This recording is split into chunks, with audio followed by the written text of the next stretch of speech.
Com 32,20 euros dentro de uma lata amassada de achocolatado, Neide contou o dinheiro 3 vezes.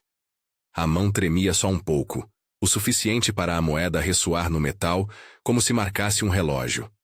A casa cheirava a farinha e a roupa molhada que à tarde não conseguira secar. No canto da sala, o porta-retrato com a foto de Jair tinha a moldura rachada. O vidro refletia a única lâmpada incerta, e o sorriso dele parecia mais distante do que a lembrança que o nome carregava. 5 crianças respiravam no quarto comum. Lucas enrolado num cobertor mais antigo que a própria família. Vitória desenhando com um lápis quebrado. Isabel adormecida entre restos de tarefa escolar. Benito espreitando uma casquinha de pão. E Pedro, que ainda precisava de muito colo. A oferta veio numa folha sulfite dobrada, entregue por um homem de terno que parecia deslocado entre as ruas de barro da cidadezinha.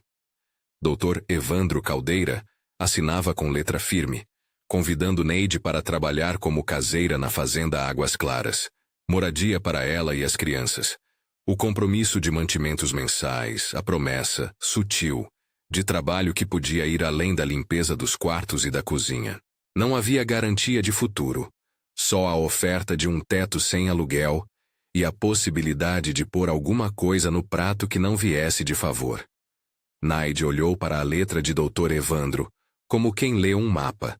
Traços que podiam levá-la para longe do presente, mas sem garantias de como seria o chão por onde pisaria. Jair, na foto, segurava uma enxada. Fora lavrador por toda a vida e morrera numa tarde de chuva, deixando um corpo de lembranças e uma série de contas que não aceitavam lágrimas como pagamento.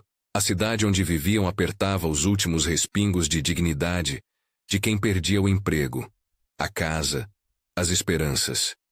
O aluguel que vinha sendo pago com favores, com trabalho temporário, com promessas, acabara. A irmã de Neide já não podia mais acolher a família. A solução vinha embrulhada numa chave: mudar-se para a fazenda, adiantar a sorte por uns meses, sobreviver. Naquela noite, Neide preparou uma pequena reunião com a família. Acendeu o lampião, e a luz amarela desenhou rostos que aprenderam cedo demais a medir a fome. Contou o que havia na carta sem enfeitar: moradia, serviço, distância. Perguntou o que os filhos achavam. Lucas, o mais velho, ergueu o queixo e disse com o cuidado de quem quer tranquilizar a mãe: "Sei cuidar, mãe." Vitória olhou para o porta-retrato e murmurou que poderia continuar a estudar se tivessem a paz de um teto. Isabel segurou a mão de Pedro como se a promessa da mudança fosse um novo brinquedo. Benito sorriu com a esperança pequena de quem acredita que tudo melhora quando a mãe decide. A decisão não foi difícil, foi econômica, prática. A ideia de aceitar postura branca e de sair da cidade teve, para Neide, o gosto salgado dos dias em que ela trocou o pão pelo silêncio para não chorar diante das crianças. No dia seguinte venderam o pouco que podiam embalar. A mala que pertencia a Jair, a chaleira que lembrava a conversa na cozinha, o jogo de pratos com o risco na borda que vinha do casamento. Compraram passagens de ônibus com o que restara, e colocaram um cobertor a mais para a viagem, pensando que o mundo mudaria por força de pernas cansadas. Antes de partir, Neide pegou a lata de achocolatado, sacudiu o metal e deixou a última moeda dentro. Era um talismã de que, mesmo com tão pouco, a família se sustentaria. Quando embarcaram para a estrada de terra, o ônibus cheirava a couro velho e a suor. A cidade ficou pequena na janela. As crianças recostaram a cabeça e dormiram com a cabeça cheia de imaginação. À medida que o asfalto deu lugar ao poeirão, as casas se afastaram e o horizonte abriu-se em chapadas e capinzais. Águas Claras não era verde como o nome sugeria. O azul do tempo era mais seco. A água corria em canais que já tiveram fúria e agora só tinham memória. A placa indicando a entrada da fazenda estava descascada. Águas Claras, propriedade dos Toledo. O sobrenome desenhava um brasão invisível para quem a ela chegava com a esperança de um teto. O casarão à beira da estrada lembrava coisas deixadas no tempo. Tinta descascada, frestas nas portas, um alpendre que rangeu como uma saudade. Plantas trepadeiras abraçavam o muro. Janelas elevadas pareciam vigiar. Havia uma cerca de madeira que só sobreviveu pela teimosia. E no portão oxidado, um ferro retorcido formava um brasão discreto, uma marca que mais tarde entenderiam. Um homem de olhos pequenos e pele como couro de panela veio ao encontro da nova moradora. Ele se apresentou num tom que não pedia conversa. Jeremias, administrador da fazenda pelos últimos 20 anos. Havia na maneira como olhava para a prole de Neide a avaliação fria de quem calcula custo e benefício. O acordo foi simples. Habitariam uma das casas auxiliares, a chamada Casa do Caseiro. E em troca, Neide e as crianças trabalhariam na manutenção da sede e nas poucas tarefas da roça. Não haveria salário alto. Haveria mantimentos mensais, lenha, água e, o mais importante, um lugar para estender os corpos. Doutor, Evandro interveio uma vez, sentado num escritório com vista para o asfalto, e falou em termos que Neide entendeu como promessas que, se não fossem completamente vazias, ao menos garantiriam a porta da frente.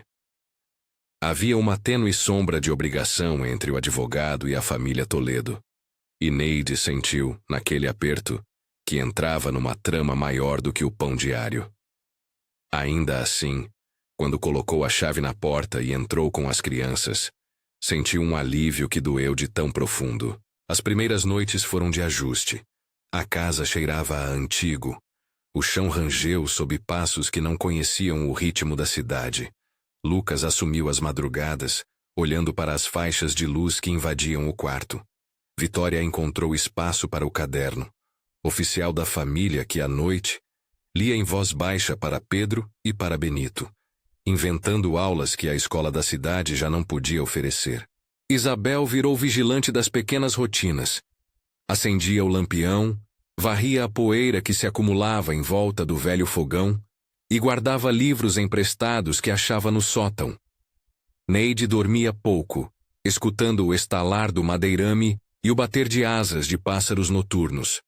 Acordava cedo para cuidar do café, do preparo da roça, da higiene que uma casa precisa e que a vida muitas vezes nega.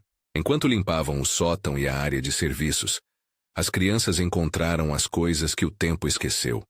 Um retrato com nomes riscados, uma caixa de madeira com entalhe de brasão, conjuntos de chaves enferrujadas e papéis dobrados com a atenção de quem guarda segredo.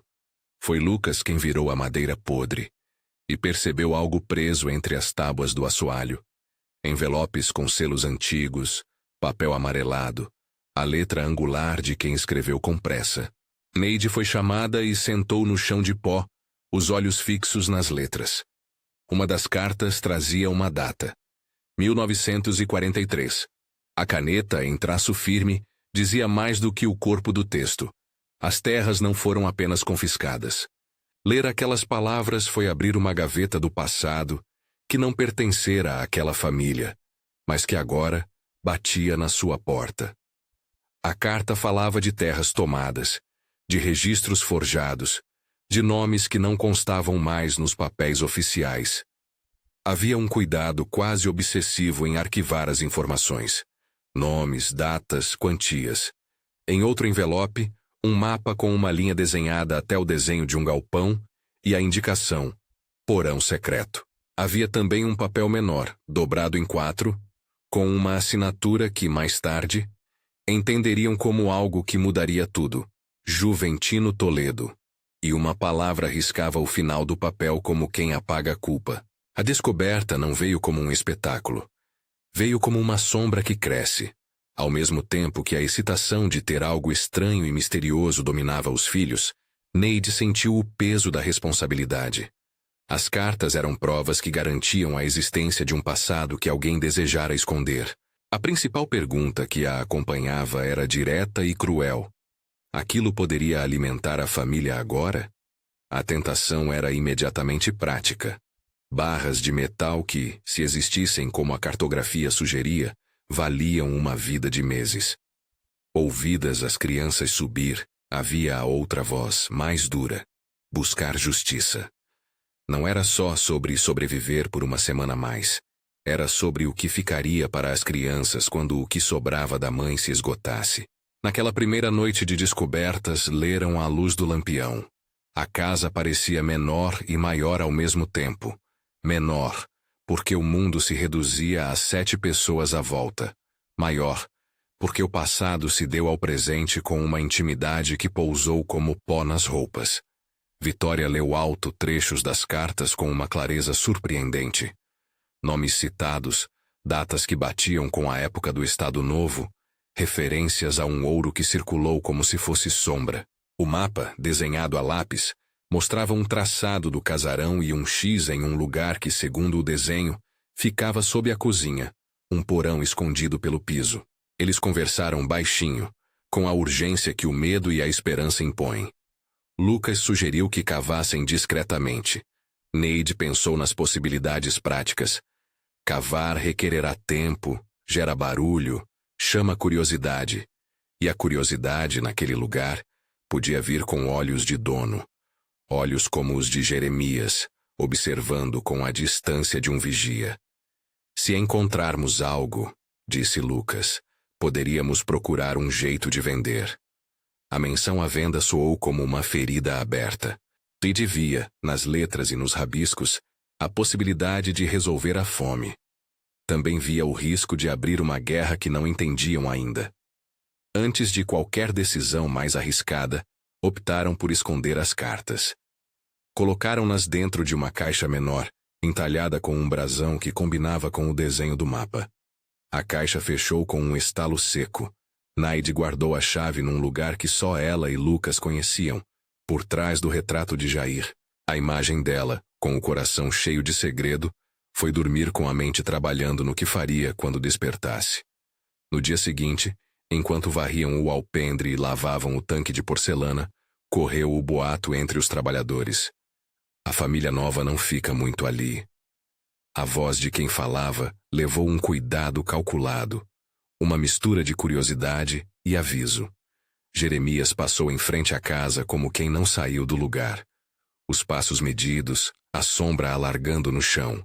Ele cumprimentou Neide com a formalidade de alguém que conhece os limites do poder. Espero que se ajuste bem, senhora. Aqui as coisas são de família. Havia uma cortesia que cortava. Uma capacidade de fazer com que qualquer novo ato se sentisse intruso. Nos dias seguintes, as crianças foram exploradoras. Subiram ao sótão, reviraram gavetas, acharam um ferro velho que parecia um medalhão e discutiram sobre quem ficaria com o objeto, como se tratassem de um tesouro. Neide, entre uma tarefa e outra, observava o movimento com um misto de orgulho e preocupação. O trabalho na fazenda era pesado. Reparar cercas, alimentar galinhas que resistiam à estação seca, limpar o entulho que o abandono fez crescer. Ao entardecer, o ranger das tábuas parecia conversar com o vento, e a poeira que levantava nas escadas parecia devolver a cada passo a história daquele lugar, testemunha de muitas vidas. As cartas e o mapa passaram de objeto curioso a roteiro de ações. Discutiram em voz baixa um plano. Seguir o mapa e descobrir o porão. Não seria só por curiosidade. Havia a chance real de que aquelas páginas escondessem uma reparação. Não só para a barriga das crianças, mas para a justiça que não encontra vez quando o poder age sem testemunhas. Neide sabia que, se houvesse barras de algo valioso, entregá-las a si mesma seria um crime moral contra a comunidade que talvez também merecesse reparação. Mas a fome e a cidade devagar que lhes chegava como ameaça a pressionavam. Todo dilema de mãe tem essa tensão: cuidar dos próprios e cuidar do bem maior. A primeira escavação foi cautelosa. Escolheram um dia em que Jeremias saiu cedo para o centro administrativo e os trabalhadores foram para o pasto. Com pás emprestadas e a mente apertada pelo medo do erro, removeram uma tábua do assoalho da cozinha.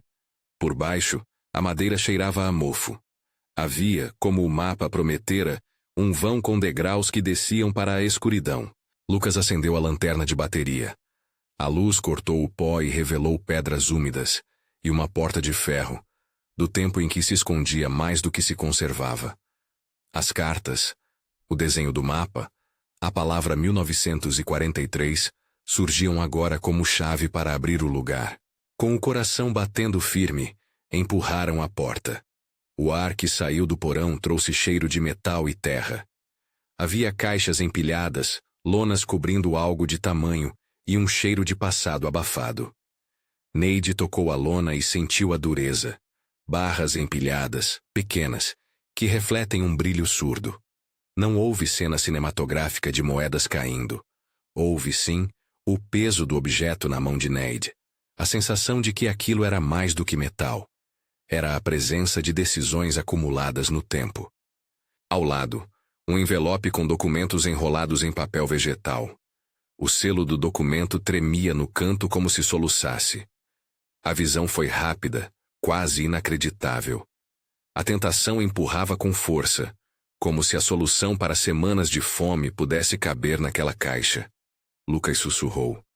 Podemos vender tudo e nunca mais passar fome.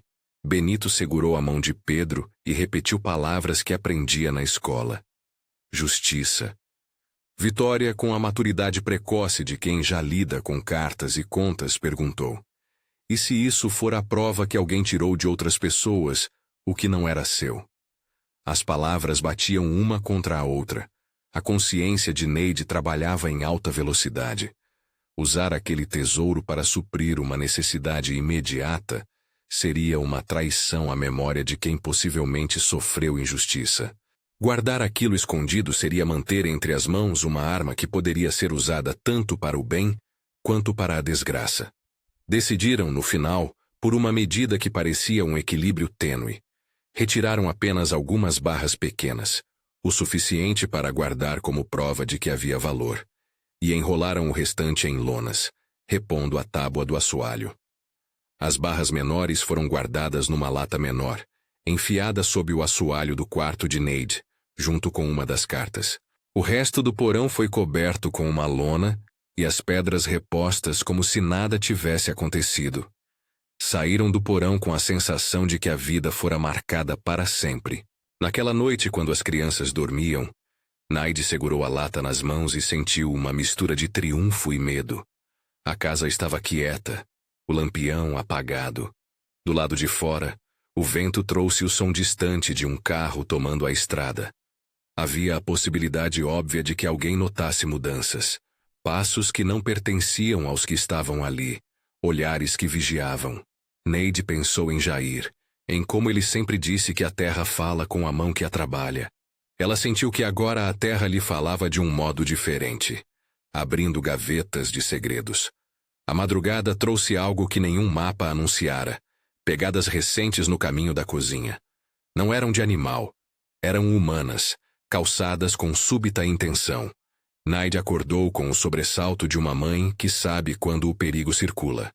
Era cedo, muito cedo, e a casa ainda tinha o fôlego do sono. Ouviu o farfalhar de um corpo no quintal e, como um reflexo, correu até a janela. Viu, no caminho que levava à porta de fundos, a silhueta de um homem alto. Ele parou, olhou para a casa e, embaixo do chapéu, os olhos do homem pareciam medir o futuro. Jeremias não falara a essa hora antes.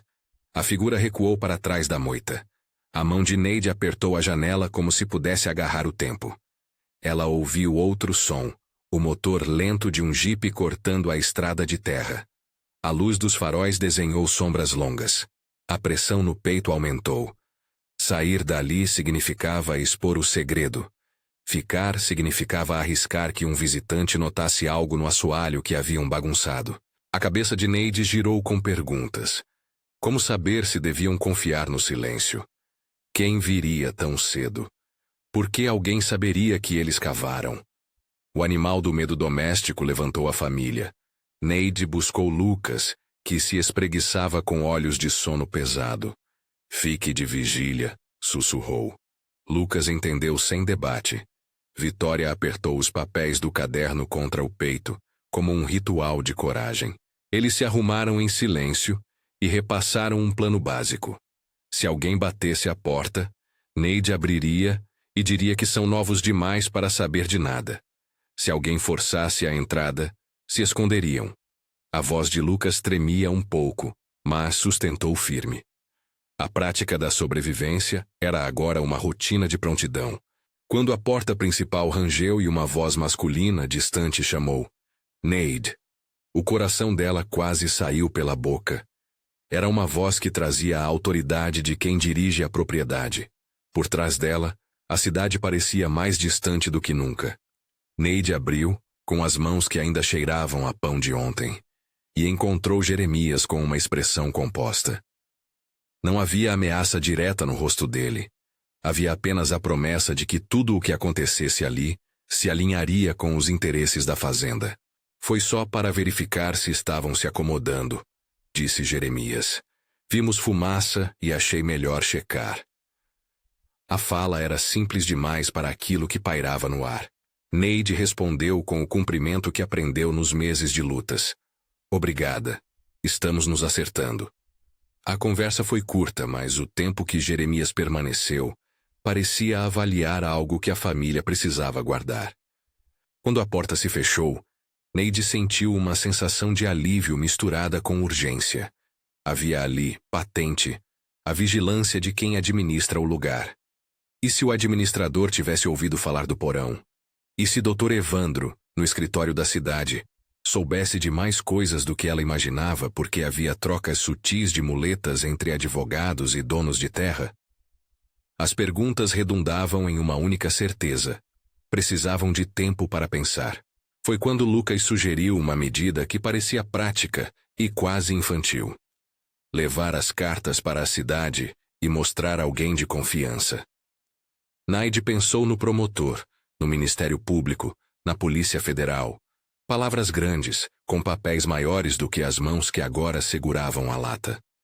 Aquilo implicaria exposição, processos, uma guerra que poderia arruinar a frágil proteção que tinham. Ao mesmo tempo, manter o segredo poderia transformá-los em cúmplices do passado que queriam reparar. Na madrugada, enquanto as estrelas ainda não desistiam, Neide percebeu que o mundo ao redor havia mudado de forma irrevogável. As letras do mapa estavam agora gravadas na mente de cada um. A lata com barras pequenas estava oculta, a carta embaixo do retrato. Fora do alpendre, alguém apressava o passo e a poeira se levantava. No medo que se espalhava, Neide sentiu um fio invisível da história passando por suas mãos, e uma responsabilidade que transcendia o pão do dia. As decisões se multiplicavam, e cada caminho parecia exigir um preço. Com o dia clareando, Neide decidiu que, antes de agirem, precisavam entender o quadro maior. Havia, naquilo escondido, algo que pertencia a outros, cujas vozes talvez nunca chegassem até elas. Havia um passado que procurava uma escuta, e havia também a força comum de uma mãe que escolheu proteger primeiro a casa. Reuniu a família e falou como se contasse uma história antiga, a voz firme para que os filhos entendessem. Cuidamos do que temos. Se for para decidir algo grande, vamos pensar e buscar quem saiba. A promessa foi recebida com olhares que pediam ação imediata, mas também com a confiança serena de quem aceita esperar por um caminho que garanta mais do que um alívio momentâneo. Ainda naquela manhã, enquanto Lucas encaminhava a retirada de algumas plantas que cresceram no fundo do quintal, um caminhão parou na estrada. Não era daqueles que vinham por venda de farinha ou para buscar leite. Era um veículo de aspecto institucional, com o brilho discreto que certos carros têm quando representam algo além da cidade provincial. A placa não era clara ao fundo do pó, mas o motor deixou um eco novo no ar. Neide enxergou ao longe homens que falavam entre si, gesticulando em direção à sede. A respiração apertou. Era possível que alguém tivesse falado. Era possível que a descoberta não fosse mais um segredo. No mesmo instante, no alpendre, o lampião que segurava a chama de um possível futuro tremeluziu. Neide sentiu os olhos de cada filho fixos nela, cheios de perguntas que ela não tinha autorização para responder com a segurança que desejava. Sorrindo, tentou ser mais mulher do que sentia. Vamos receber bem quem veio. A voz saiu controlada, mas por dentro explodiu a consciência de que agora, o tempo punha os termos. Quando os homens se aproximaram, um deles, mais velho, olhando fixo para o portão, fez um sinal para Jeremias. A presença dos desconhecidos tirou do mundo a calma que buscavam. A família recolheu o que pôde, os brinquedos, os papéis, e se preparou para um confronto que, de certo modo, já havia sido perdido antes mesmo de começar. Naide sabia que este seria um momento decisivo. Se perdessem as provas, poderiam perder tudo. Se as escondessem bem, haveria chance de agir depois. E enquanto a manhã aquecia e o motor do jipe parava, Neide percebeu que o segredo que encontraram tinha olhos por fora e mãos por dentro de quem administra o lugar. A vida que parecia se ajeitar sob a promessa de trabalho transformara-se numa encruzilhada onde o passo certo exigia mais do que força. Exigia astúcia. No porão, a lona que cobria o resto das barras tremia como se o passado respirasse. Neide deixou a lata que trouxera sobre a mesa de madeira e pôs a mão na caixa de cartas. Leu novamente as palavras de 1943, como se houvesse nelas um comando. Na sala, Vitória pegou o lápis e desenhou no caderno o mapa com o X. A possibilidade de que alguém mais pudesse querer aquele X tomou corpo como nuvem de chuva. Talvez fosse o advogado, talvez fosse o próprio servidor do cartório, talvez fosse aquela linhagem de nomes que se transmitem como herança. Quando bateram a porta com força pouco depois, Neide teve tempo apenas de colocar a carta dentro do corpo do vestido, atrás do peito, como quem guarda o coração. Ao abrir, deu de cara com um homem que não estava sozinho. Dois deles, com chapéus encharcados de sol, olharam para dentro e fizeram uma pergunta seca. Aqui mora a família da caseira nova. Naide falou com a firmeza que a defesa exige. Sim. Eles pediram licença com um tom que não pedia. Precisamos ver algumas coisas na casa, disse um. A fala revestida de protocolo que vem de lugares que decidem sem pedir opinião. No momento em que a porta se fechou atrás deles, Neide sentiu a casa comprimir-se. Uma pequena voz se esgueirou do corredor. Mãe! Era Isabel. Neide inclinou-se, apertou sua mão e disse baixinho. Fique perto do Lucas. O plano que traçaram foi simples. Não demonstrar surpresa, manter a rotina e, ao primeiro sinal de ameaça, procurar abrigo. No entanto, por trás do rosto calmo, Neide guardava uma convicção que não poderia ser dita em voz alta. A defesa daquela casa era a defesa daquele passado que, agora, batia à porta pedindo reconhecimento. E quando os homens começaram a olhar para os cantos, a levantar tapetes e examinar pernas de cadeira, Naide ouviu uma palavra que fez o sangue gelar. Procura. A palavra procura ficou pairando no ar como uma sentença. Os homens que entraram não eram simples curiosos. Moviam-se com a frieza de quem vasculha em busca de algo que não pertence aos olhos de quem ocupa a casa há poucos dias. Um ergueu o tapete, outro empurrou o baú do canto.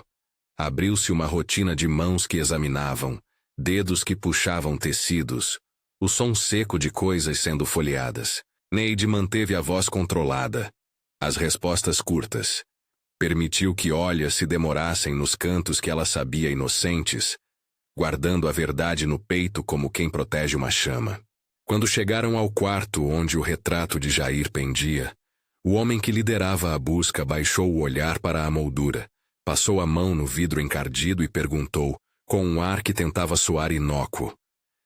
E esse homem na foto? É parente dos novos? Neide sentiu cada palavra pesar. É meu marido, falou. Disseram algo sobre registro, sobre verificação de documentos. Falaram de protocolos que pareciam existir apenas para sustentar o poder de quem os enuncia. Um deles fez um sinal para o outro e, sem muita cerimônia, vasculharam até onde acharam que devia haver mais do que roupa e memórias. Saíram como tinham vindo, sem anunciar que levariam algo. Ficou o cheiro do pó remexido, o rastro de cadeiras deslocadas. Por um instante Neide acreditou que tinham sido cautelosos, que a pressa havia poupado as escondidas pequenas sob o assoalho. Respirou aliviada, mas o alívio foi curto. Nas semanas seguintes, notícias circulavam na região, conversas baixas em torno do forno de barro, pequenas confirmações de que algo fora mexido na sede. Havia gente que falava com medo, gente que incluía nomes em suas frases para dar sentido ao rumor. Jeremias apareceu mais vezes. Seus passos, sempre medidos, tornaram-se parte do cenário, e a presença do administrador se fez notar com perguntas e observações que, na superfície, soavam cordiais, mas carregavam uma intenção afiada. Os dias se alongaram em vigílias. À noite, a família fechava as janelas e ouvia os ruídos fora como se fossem previsões. Uma madrugada, quando a casa dormia roncando e estalos comuns, ouve-se um ruído que não era habitual. O travo de uma chave que gira na fechadura de uma porta que deveria estar trancada. Um rosto se projetou no alpendre, não o de Jeremias, mas de homens que não pediram licença. Foram rápidos, eficientes. Não houve gritos, só o som de lonas sendo enroladas, madeira sendo retirada, o ranger das tábuas que voltavam a ser mexidas. Quando os homens foram embora, a casa estava silenciosa de um jeito que parecia novo. Na cozinha, o assoalho estava intacto. Eles haviam sido cuidadosos. Mas no quarto de Neide, a lata que guardava as barras pequenas não estava onde fora escondida. O espaço vazio falava com clareza. Alguém sabia exatamente o lugar. A carta ainda estava atrás do retrato, mas a sensação era de que o coração da casa havia sido tocado. As crianças acordaram com o sobressalto e, pela primeira vez desde que chegaram, perguntaram de forma direta: levaram? Neide não enganou ninguém. Sim, disse. Não mostrou o desespero, mas permitiu que a voz tremesse na base apenas o suficiente para que os filhos entendessem que a perda era concreta. A realidade caiu com peso. O ouro, as barras, aquela parte física do que fora escondido, tinham sido tocadas e removidas. O porão, que ainda guardava a lona sobre o restante do material, parecia agora uma bomba de tempo. Neide pensou nas cartas, as que eram prova e as que eram memória. Se alguém havia encontrado as barras menores, poderia procurar o resto. E se procurassem o resto e encontrassem os documentos, seria o fim do fio que ligava o passado à possibilidade de justiça. A tentação, que antes se apresentara como uma solução para semanas de fome, agora vinha como uma armadilha. Vender o que restasse daria algum alívio imediato, mas permitiria que o poder local continuasse suprimindo vozes. E havia também o receio de que a venda pudesse atrair mais atenção e expor a família a perigos que a força do corpo sozinha não poderia alumiar. Em noites curtas, deitada no escuro, Neide mediava os riscos com o coração que já aprendera a calcular a fome das crianças. Não era fácil.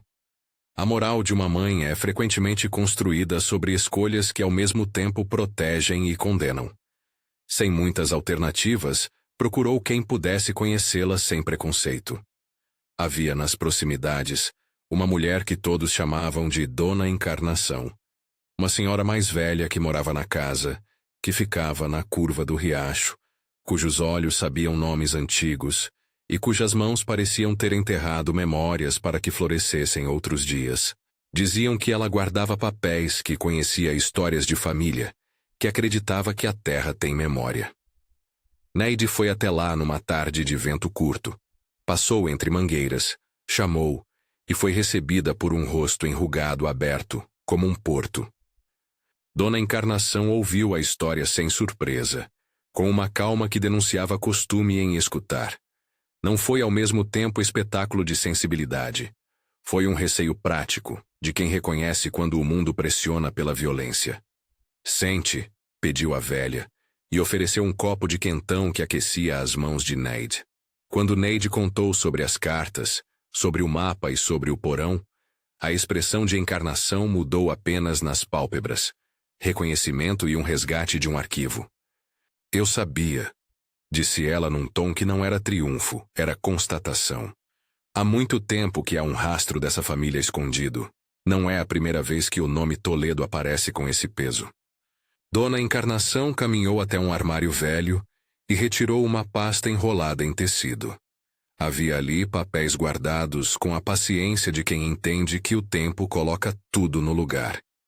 Entre as folhas, havia uma confissão, um documento datilografado, com marcas de dobras, assinado por um nome que fez o coração de Neide parar por um segundo. Juventino Toledo. A confissão não era uma narrativa longa. Vinha com frases diretas, frases que falavam de atos que, segundo o texto, haviam sido cometidos décadas antes. Transferência de títulos, ocultação de proprietários, menção a barras que teriam saído de cofres. Havia palavras que demonstravam culpa, mas também sinais de tentativa de apagar vestígios. Encarnação explicou como chegara até aquilo. De certo havia memórias na sua longínqua família, pessoas que falavam em segredo, cartas que passavam de mão em mão. A confissão, segundo ela, fora encontrada entre as coisas de um caseiro antigo. Aristides, disse ela, que um dia apareceu morto e cuja vida fora pouca para documentar o que vira. Aristides deixou aquilo para mim, contou a velha. Disse que alguém tinha que guardar. Havia nas mãos enrugadas a segurança de quem sabia medir o risco de, naquele momento, abrir o envelope a futuros perigos. Mas agora, continuou, o que está com vocês é chama. Não podia ficar só nas minhas prateleiras. Neide sentiu a confirmação e, com ela, uma responsabilidade que cresceu como uma fúria contida. A confissão era a peça que conectava o mapa e as cartas com a figura de Juventino, o mesmo nome riscado nos papéis que encontraram. Era uma prova que poderia mover instituições. Ainda assim havia receios. Qual advogado aceitará enfrentar quem manda na região? Quem protegeria as crianças se a retaliação viesse em forma de expulsão, de fogo, de mãos grossas arrancando a vida modesta que a família começava a construir? Foi então que Encarnação pronuncia um nome com confiança. Hélio. Meu sobrinho é promotor, disse. Não é homem que se curva a papéis baratos. Se há uma forma de fazer o que é certo, ele saberá o caminho. Hélio fora procurador por anos, dizia a velha. Trabalhou em casos que mexeram com o poder local. Conhecia o calor das pressões e tinha amigos que não se deixavam vender. Neide percebeu que, pela primeira vez em muito tempo, havia algo que excedia a força dos punhos locais.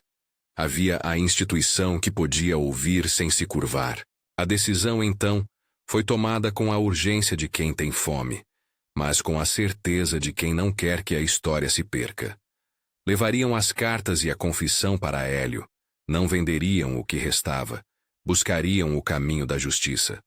Não foi uma escolha leviana. Teve discussão em voz baixa à mesa da cozinha, lágrimas que surgiam nas margens do controle. Lucas, que já tinha o rosto de quem assume, apoiou a decisão com uma firmeza que parecia vir do cansaço. Vitória, com seu caderno sempre à mão, desenhou o mapa no guardanapo e disse: se isso é a prova, precisamos de quem saiba ler esse papel e acreditar que temos razão. Isabel apertou a mão de Neide, e Benito olhou para as janelas como se pudesse ver o que viria. Pedro recolheu-se ao colo materno, sem entender ainda as engrenagens do poder. Antes de ir à cidade, organizaram uma estratégia. Sabiam que levar os papéis abertos poderia ser perigoso. Encarnação sugeriu que uma primeira visita fosse discreta. Uma conversa com Hélio, sem anúncio, levando apenas cópias do essencial. Hélio, por sua vez, precisava ter certeza de que não se tratava de uma encenação, de que os papéis tinham procedência. A velha conhecia aliados, pessoas que sabiam como comprovar a cadeia de custódia de um documento sem torná-los públicos imediatamente. A tática era clara: comprovar, proteger e, quando possível, devolver a posse àquelas que podiam ser reparadas. Na madrugada do dia marcado, Neide, com Lucas ao lado, pegou o ônibus que descia a estrada de terra. A cidade parecia diferente quando olhada sem a ansiedade de cada dia. As casas tinham um traço de inscrição. As pessoas caminharam como sempre, e o sol, taciturno, começava a aquecer. Hélio encontrou-os numa sala sem luxo, com prateleiras de livros e papéis alinhados. A conversa foi objetiva. Hélio leu rapidamente os documentos, as cartas, a confissão de Juventino. Sua expressão era a de quem encontra um fio. Ele fez perguntas com cuidado. Sobre as datas, sobre quem mais conhecia o paradeiro das cartas, sobre como e quando as barras haviam sido encontradas. Como profissional, Hélio não fez promessas que não podia cumprir. Falou de procedimentos, da necessidade de provas, da urgência em proteger a família enquanto se organizava uma investigação. Do seu modo discreto, estabeleceu contato com colegas de confiança na Polícia Federal. Não porque toda a polícia local fosse conivente, mas porque o caso envolvia apurações que extrapolavam a capacidade de uma delegacia de cidade pequena. E por isso, seria prudente envolver instâncias que pudessem atuar com maior autonomia. Hélio também sugeriu cautela. Evitar confrontos diretos. Não falar abertamente do conteúdo até que uma equipe fosse montada. A notícia, porém, já correra. Em minutos, vultos passaram a circular. A presença do carro do promotor na cidade funcionou como um sinal. Para alguns foi sinônimo de esperança, para outros de ameaça. Jeremias teve tempo de reagir. Sentiu o perigo e começou a articular contra-ataques. Pessoas leais ao poder local, trabalhadores, homens que tinham ganho favores em troca de aquiescência, foram chamados, instruídos a vigiar, a recuar pistas. A tensão aumentou. A operação precisaria de sigilo. Hélio elaborou um plano com a Polícia Federal que incluía o transporte discreto de provas, o estabelecimento de segurança para a família e a preparação para a possibilidade de resistência.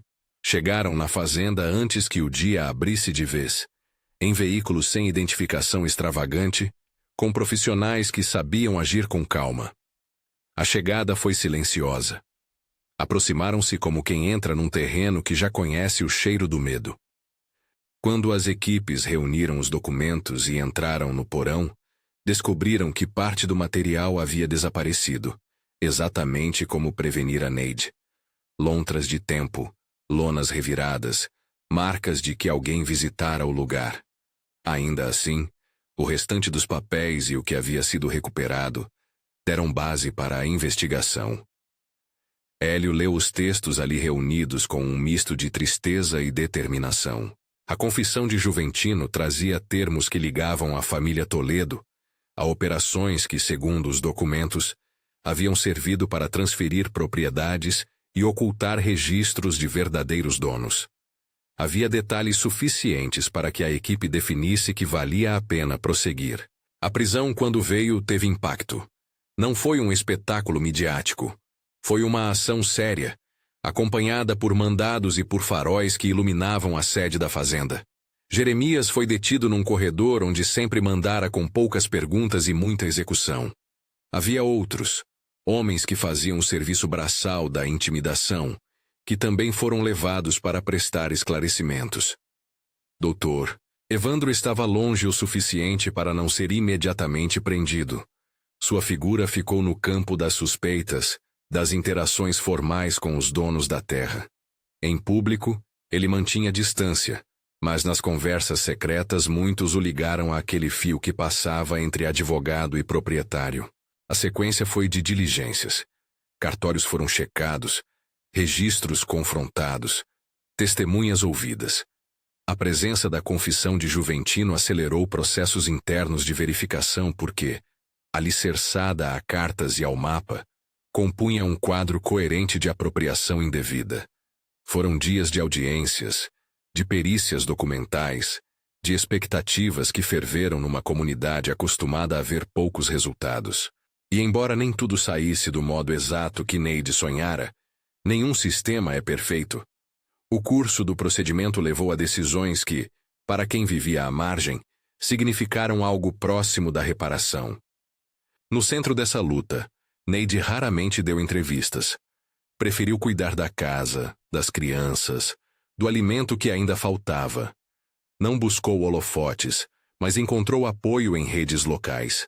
Vizinhos que lhe emprestaram sementes, grupos que trouxeram telhas e que, unidos, ajudaram a proteger o lar durante as noites em que o estresse do processo parecia criar sombras maiores que o medo de antes. As crianças, após o primeiro choque, logo voltaram à rotina escolar. Vitória continuou a estudar como se sua vida dependesse disso, e de fato dependia. Lucas assumiu pequenas funções, ajudando em entregas, aprendendo a lidar com papéis e testemunhos. Benito e Pedro encontraram no quintal novos motes de brincadeira, como se a terra dela agora lhes pertencesse de maneira tão natural quanto o calor do dia. Quando a decisão final do juiz veio, uma decisão que, em partes, restituía a posse de determinadas áreas e estabelecia uma compensação por perdas cometidas há décadas, houve um misto de alívio e de cautela. O processo durara, as cabeças se cansaram e ainda haveria recursos e trâmites, mas algo fora conquistado. Não toda a terra que se acreditava perdida voltara de imediato, e nem todo o ouro desaparecido reaparecera, mas uma parte do contorno legal admitira que, sim, havia sido cometida a apropriação. A devolução de um lote, pequeno, suficiente para plantar e erguer um teto definitivo. Foi o gesto prático de reconhecimento. A cerimônia de entrega do terreno não foi grandiosa. Foi uma manhã em que os vizinhos estiveram presentes, em que Hélio falou com cuidado sobre memória e justiça, e em que Dona Encarnação ficou ao lado de Neide, os dedos entrelaçados como argumento de história. A chave simbólica pousou nas mãos de Neide. As crianças correram ao redor do quintal, cheias de energia acumulada, e até Jeremias, quando viu, contorceu um rosto que tentava mostrar algo como resiliência. Não houve gritos de vitória. Houve trabalhos silenciosos, abraços contidos, a sensação de que dali para frente haveria menos noites em claro por causa do medo imediato. A celebração foi prática. Uma partilha de alimentos, um redesenho da cerca, a escolha dos primeiros canteiros. Naide sentiu naquela manhã algo que mesclava o cansaço com uma espécie de renascimento.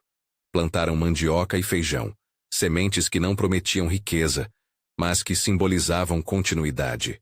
Vitória marcou em seu caderno um plano de alfabetização para as crianças do lugarejo. Lucas se ofereceu para ajudar nas compras do mercado e no plantio. Isabel começou a organizar um pequeno acervo com as cartas que restaram, para que as memórias não se perdessem novamente. A pergunta que fizera Naide tremer no início, vender ou lutar, ganhou resposta prática. Lutaram. Não por ideologia, mas por convicção de que a reparação é mais sólida quando beneficia mais do que uma família. A justiça tardia não apagou danos, nem compensou todas as perdas afetivas. Porém, a devolução do espaço e a comprovação de que as cartas e a confissão tinham valor judicial deram sentido à insistência de Encarnação, à coragem de Hélio e à decisão de Neide. No entanto, a vida não se tornou fácil de repente. Havia dívidas, havia laços rompidos, havia noites em que a cabeça de Naide doía de preocupação. O espaço agrícola concedido precisava de ateamento, de cercas, de sementes melhores. Mas, para a primeira vez desde a morte de Jair, havia um terreno que ela poderia chamar de seu, sem a sombra imediata de alguém entrando e anunciando o que havia de ser dividido. Depois da cerimônia, vieram programas de apoio. Técnicos que passaram a treinar os moradores em práticas agrícolas, reuniões com representantes de instituições que explicavam, em termos domésticos, o que era um título de posse, o que era necessário para plantar em segurança, como acessar pequenas linhas de crédito destinadas a quem reconstruía a vida com ferramentas honestas. Houve também conversas duras. O advogado que ligara o passado ao presente não foi inteiramente inocentado na interpretação da comunidade. Dr. Evandro continuou uma figura ambígua, alguém que conversava em mesas de escritório e que, em palavras oficiais, afirmara que a sua mão fora simplesmente a de um intermediário. Para Naide, as transações entre poder e lei sempre pareceram complexas. Aprendera que o mundo jurídico tem portas que abrem e fecham conforme o lugar onde se bate. Ainda assim, o que importava mais era o que poderia fazer, naquele pedaço de chão, para garantir que os filhos tivessem uma vida que não dependesse de favores. Com o passar dos meses, a casa reconstruiu sua rotina. A lata de achocolatado, agora limpa e sem moedas, ficou na prateleira como lembrança do começo. O porta-retratos rachado com Jair voltou a ter lugar de honra, mas sem o peso de ver nele apenas a ausência. Passou a ser símbolo da persistência que os uniu. As cartas que sobraram foram digitalizadas e entregues a arquivos públicos que, por sua vez, se comprometeram a preservar a memória das pessoas que haviam sido afetadas pela história. Foi um gesto de cuidado com lembranças que, de outra forma, poderiam desaparecer. As crianças cresceram sob a influência dessa nova geografia. Vitória entrou numa escola de ensino fundamental e passou a sonhar com a sala de aula, onde daria aulas um dia, talvez para as crianças do mesmo campo que um dia foram privadas do direito de estudar. Lucas aprendeu ofícios de manutenção e aos poucos montou uma pequena oficina para consertar ferramentas dos vizinhos. Isabel organizou um pequeno grupo de leitura para as crianças mais novas. Benito, ligeiro e brincalhão, ajudava a recolher galinhas e inventava histórias sobre os homens do jipe que um dia iluminaram a casa com seus faróis. Pedro, ainda pequeno, aprendeu o ritmo de plantar e colher. E cresceu sabendo que o chão retribui quem cuida. O tempo, que antes era um inimigo que corroía as esperanças, passou a ser companheiro de gestos pequenos. O primeiro plantio que deu certo. O primeiro inverno em que a casa não ficou sem lenha. O primeiro aniversário em que as crianças puderam dividir um bolo feito com farinha comprada, com um dinheiro ganho honestamente. Ainda havia memórias que cortavam como lâmina. O medo daquela madrugada. O som das chaves na porta. Mas com cada dia que passava, o susto se transformava em cautela, em vigilância saudável, e não em pânico. Houve quem dissesse, nos anos seguintes, que a reparação foi pequena diante do que havia sido tomado. Era verdade. Não se poderia apagar escândalos de décadas com uma decisão administrativa.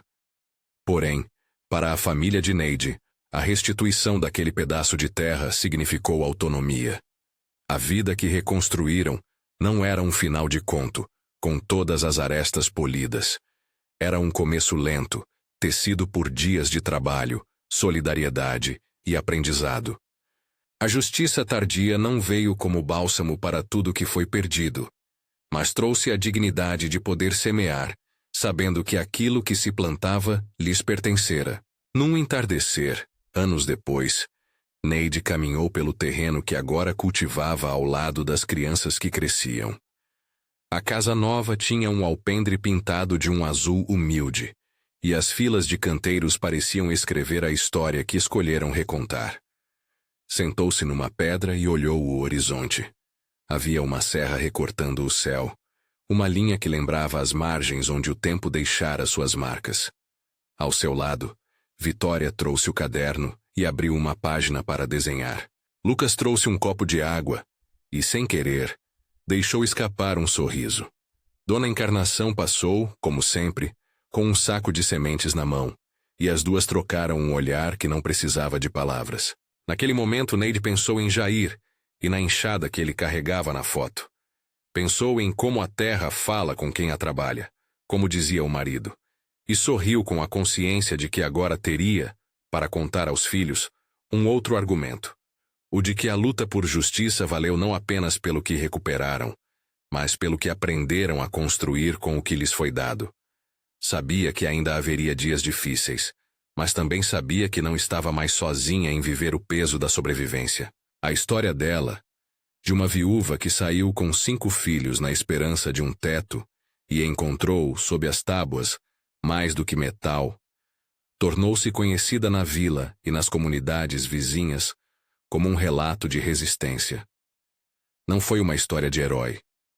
Foi a história de quem escolheu, em desespero e com dor, o caminho que protegeria as próximas gerações. E quando, numa roda de vizinhos, alguém perguntava o que fazer diante de uma injustiça histórica, Neide respondia com a simplicidade de quem aprendeu na prática. Proteger o que se tem, juntar provas, procurar quem pode registrar a verdade e lutar para que a memória não morra. No fim, As cartas, o mapa, a confissão e as barras pequenas, ou o que restou delas, não foram apenas objetos, foram pontes. Conectaram um passado de silêncios a um presente de vozes e deram forma a uma possibilidade que, para muitas famílias, ainda era rara. A de serem reconhecidas e de terem um lugar para trabalhar com dignidade. Não apagaram o dano, não devolveram a juventude perdida de quem sofreu, mas criaram, ao menos, um espaço onde a vida poderia ser reconstruída com cuidado. Ao acompanhar as crianças, ao ver Vitória ensinar um vizinho pequeno a ler as letras que antes lhe pareceram distantes, Neide compreendeu que a maior reparação talvez fosse essa: a transmissão de um território de esperança. E, enquanto o sol se punha, tingindo os canteiros de vermelho e dourado, ela guardou as cartas numa caixa com delicadeza, não como troféu, mas como sinal de que a memória deve ser preservada para que o mundo não repita seus erros. Se essa história tocou você, compartilhe com alguém que precise ouvir sobre coragem e memória. Comente o que você faria no lugar de Neide, e lembre-se de que, em muitos lugares, pequenas ações de solidariedade podem mudar destinos.